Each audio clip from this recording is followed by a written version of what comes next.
జై తెలంగాణ నేను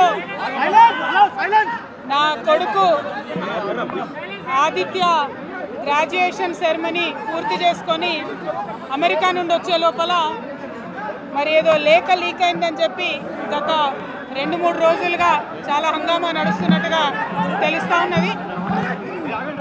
మరి ఈ సందర్భంగా నేను చెప్పదలుచుకున్నది ఒకటే, 2 వారాల క్రితం నేను గౌరవనీయులు పెద్దలు కేసీఆర్ గారికి ఒక లేఖ రాయడం జరిగింది.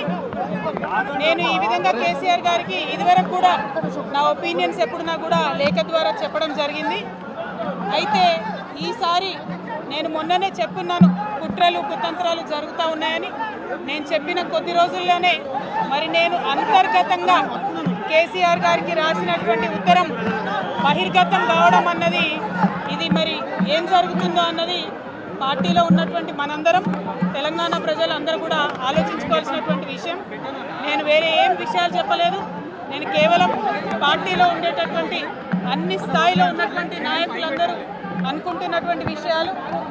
దాదాపు సగం తెలంగాణ నేను ఈ సందర్భంగా ఈ మధ్యలో టూర్ చేసినటువంటి సందర్భంలో తెలంగాణ ప్రజలు అనుకుంటున్నటువంటి విషయాలను మాత్రమే నేను పెద్ద ఎత్తున చెప్పడం జరిగింది తప్పితే నా పర్సనల్ ఎజెండా ఏమీ లేదు.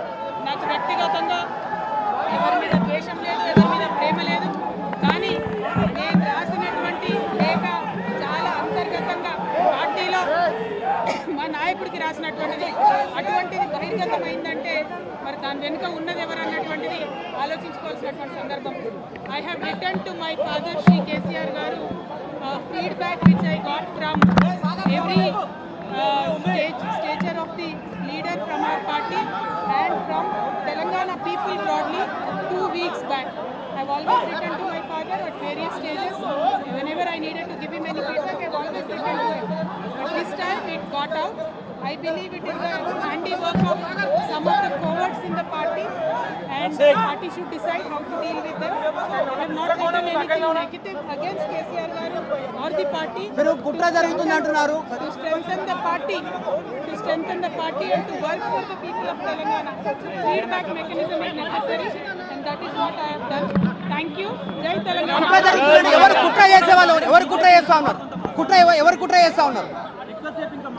కేసీఆర్ గారు దేవుడు,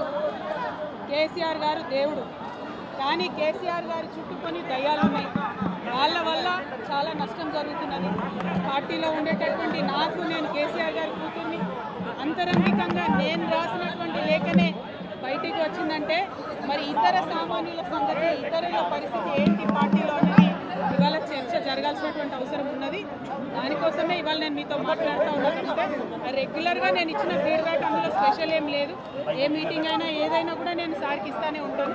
కానీ ఈసారి ప్రత్యేకించి బయటికి రావడం అన్నది నేను బాధాకరంగానే ఉన్నది. అయితే ఈ లేఖ, ఈ విషయం అంతా చూసుకొని కాంగ్రెస్ బీజేపీ పార్టీలు బాగా సంబరపడుతున్నట్టున్నాయి. కోతి కొబ్బరికాయ దొరికినట్టుగా ఏదో బీఆర్ఎస్ పార్టీ ఆగమైంది, కేసీఆర్ గారికి ఏమో అంత సీన్ లేదు. మా నాయకుడు కేసీఆర్ గారే, కేసీఆర్ గారి నాయకత్వంలోనే తెలంగాణ బాగుపడుతుంది, ముందుకు పోతుంది. అందులో ఎటువంటి అనుమానం లేదు. కేసీఆర్ గారి నాయకత్వంలోనే బీఆర్ఎస్ పార్టీ కూడా ముందుకెళ్తుందని చెప్పి నేను బలంగా పార్టీలో ఉన్నటువంటి చిన్న చిన్న లోపాలను డిస్కస్ చేసుకొని సవరించుకొని కోవట్లను పక్కకు జరుపుకుంటూ ముందుకు పోతే పార్టీ 10 కాలాల పాటు చల్లగుంటుంది అనేటువంటి నా భావన. బీజేపీ కానీ కాంగ్రెస్ కానీ తెలంగాణ ప్రజలకు నిలబెట్టింది ఏమీ లేదు. 2 పార్టీలు కూడా తెలంగాణను ఫెయిల్ చేసినాయి. ఆ 2 పార్టీలకు కూడా ఆల్టర్నేటివ్ కేసీఆర్ గారి నాయకత్వమే. ఆ కేసీఆర్ గారి నాయకత్వంలోనే తెలంగాణ ముందుకు పోతుందని చెప్పి నేను బలంగా నమ్ముతా ఉన్నాను. Thank you.